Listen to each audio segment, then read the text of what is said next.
Okay, we have worked our way up to the quadratic formula. In the last video, we started with this general quadratic equation, quadratic meaning x is to the second power. And we completed the square on this using the ABC, which means you can do it for any squared trinomial, and develop the quadratic formula by completing the square. It's very, very important that you remember the quadratic formula correctly, and that you don't make mistakes when you're plugging in the values, and that you always simplify the radical first, and then you see if you can reduce the fraction. If you don't do those things, you're going to lose a lot of points on your test, okay?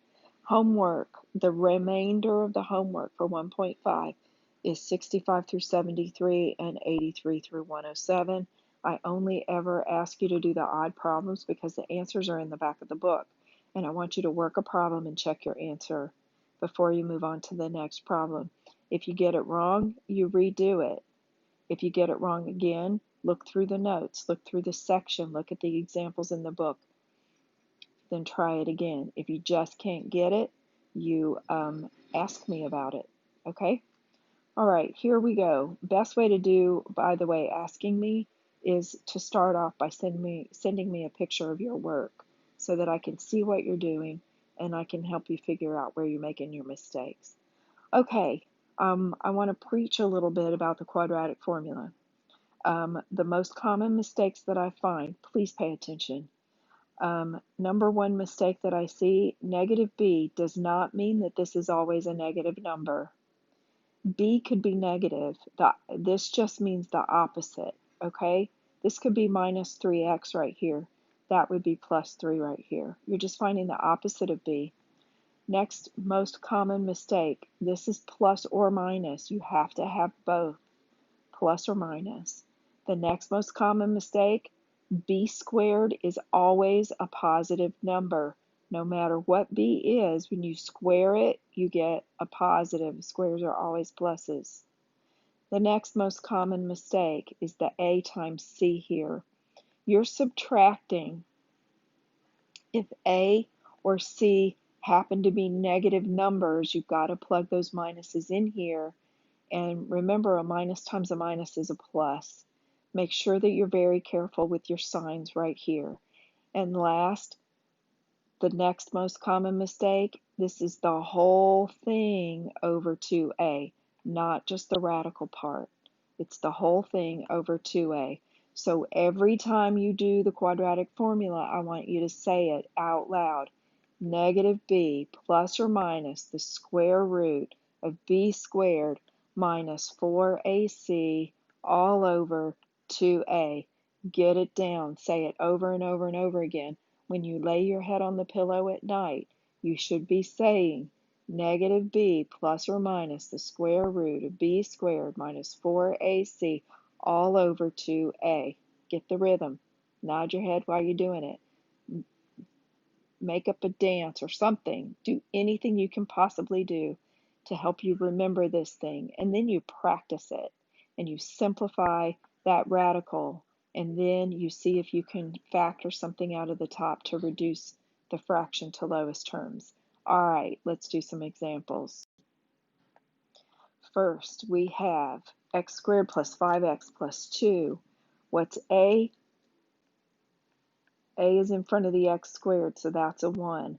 B is a positive 5. C is a positive 2. X equals, ready? The opposite of b, negative b, plus or minus the square root of b squared minus 4ac all over 2a. Get in the habit of saying it to yourself every time you write it down. That way you'll never forget it. All right, I keep making marks that I don't intend to make here. X equals minus 5 plus or minus the square root of 25.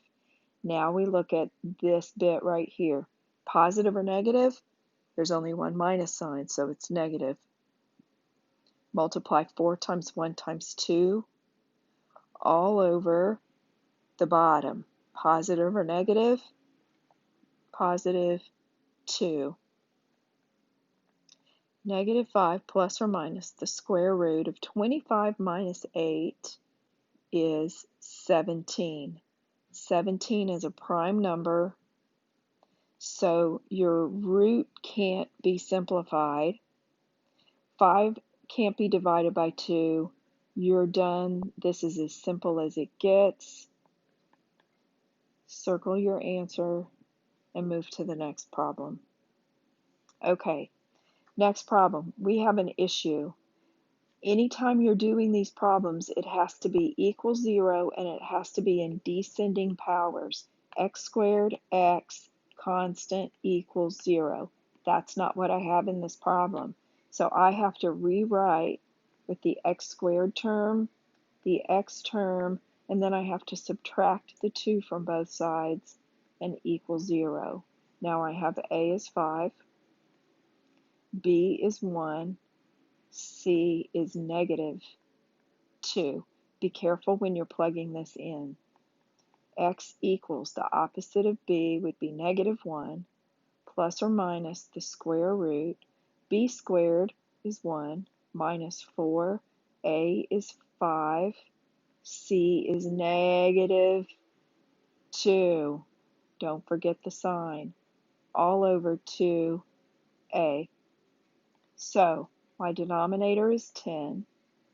I have minus 1 plus or minus the square root of 1 what? I've got minus times a minus. That's a plus. Always do the signs first. 4 times 5 times 2 is 40. That gives me minus 1 plus or minus root 41 over 10. 41 is a prime number. It can't be simplified. You can't divide anywhere. Circle your answer and move on. Okay, the next example, again, I don't have it written in the standard form that I need to have it. So I'm going to rewrite with the x squared term first. That gives me negative 6x, positive 1 equals 0. Ready? X equals negative b. What is b? B is a negative 6. So minus b is going to be the opposite of that, positive 6, plus or minus the square root of b squared. B is negative 6. When I square a negative, I get a positive 36. Minus 4 times a is 3 times c is 1, and both of those are positive, all over 2a. All right, the bottom is 6. I have positive 6 plus or minus the square root. 6 squared was 36. What's my sign? I have a minus and a bunch of pluses, so it's subtraction. That's very important. 4 times 3 times 1. 36 minus 12 is 24, which is not a prime number. So I need to check and see if 24 has any perfect square factors. Is it 4 times something? 1 is a perfect square. I know it's 1 times something. 4 is the smallest perfect square that I can factor out, right? And it's 4 times 6. 6 is just 2 times 3, so there's no perfect squares in there. So I'm going to have to look at 24 as 4 times 6, and I'm going to simplify that guy and get 6 plus or minus the square root of 4 times the square root of 6. When you get used to this, you don't have to write it down. 6 plus or minus the square root of 4 times the square root of 6 over 6. So now I've simplified my radical, but I can still reduce my fraction. So there's two ways to do this. We talked about this before. You can factor out the common factor in the top and reduce the bottom, or you can split this into separate fractions. So I'm going to choose first to show you factoring out the common factor of 2. 3 plus or minus root 6 all over 6. Then I'm going to simplify that, bang, bang, and I get x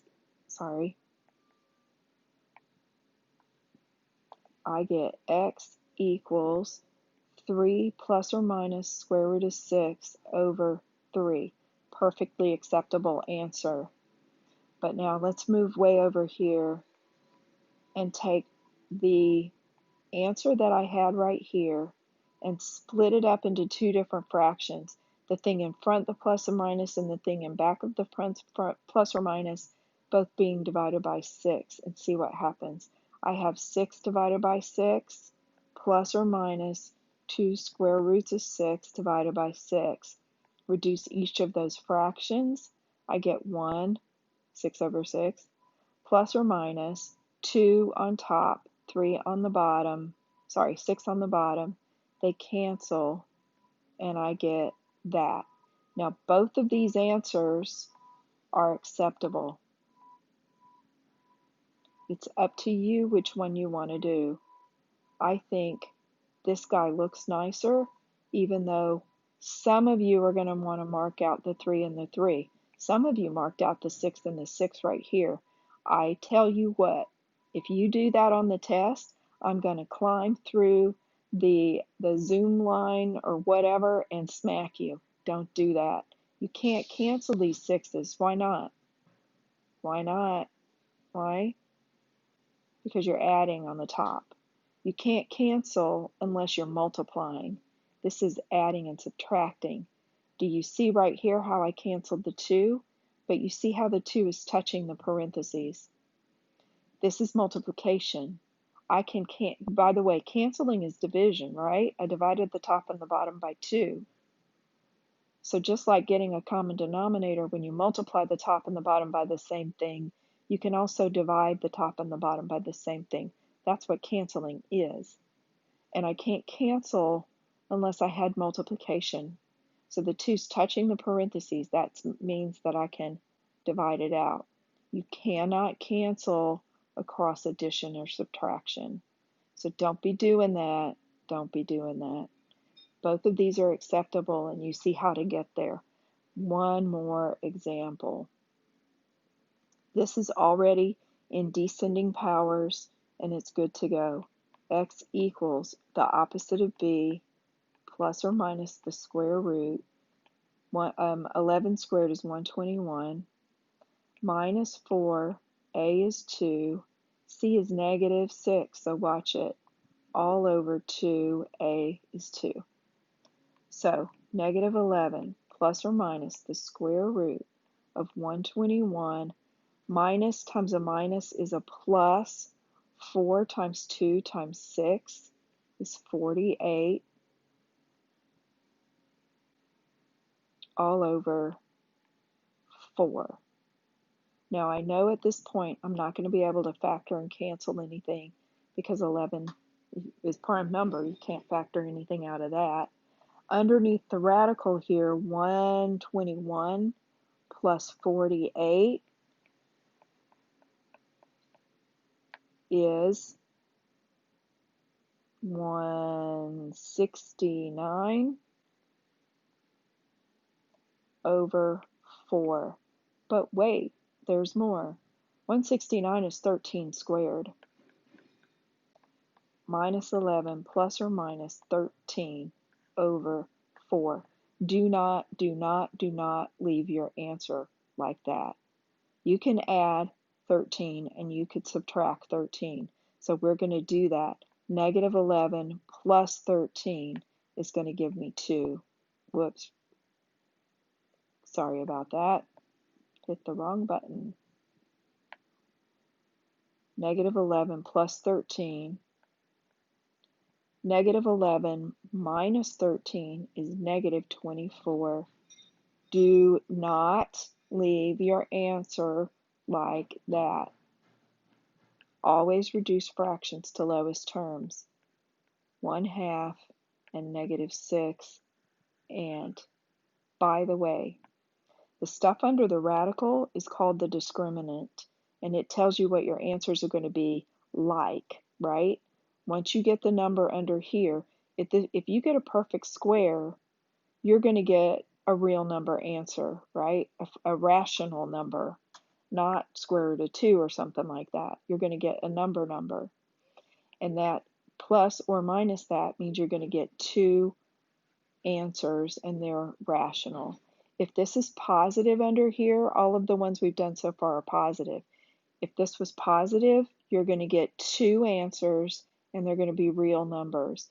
If this is a negative under the radical, you're going to get plus or minus something I. That's 2 imaginary or complex answers. If this ends up being a 0, you're only going to get 1 answer. Now, I'm not going to ask you about the discriminant on the test, but there are some homework questions that say find the discriminant, and it's just b squared minus 4ac. It's the stuff underneath the radical here. So now you know how to do those. All right, guys, your homework for this section, finishing up. For some reason, I can't seem to get this to right here. The homework, and this is the last part of this section, 1.5. Hold on. I turned my page.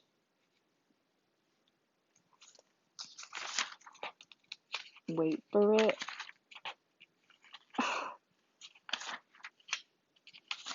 1.5 is a long section, isn't it? It is 65 through 73 odd and 83 through 107. 83 through 107 is all of these things from this section put together, and I want you to do all of the odd problems because it's that important. All right? See you guys later.